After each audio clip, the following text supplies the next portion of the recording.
Yes, I unfortunately got involved with a fly-by-night salesman who was a little bit pushy and didn't give me enough time to think it out.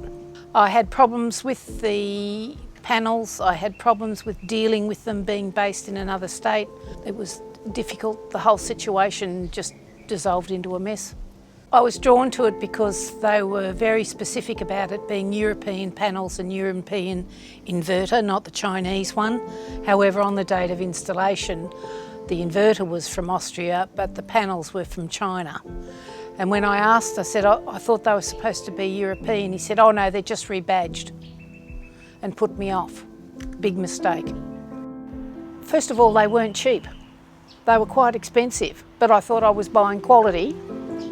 But I wasn't. I didn't get what I thought I was going to get, and dealing with an interstate company was the pits.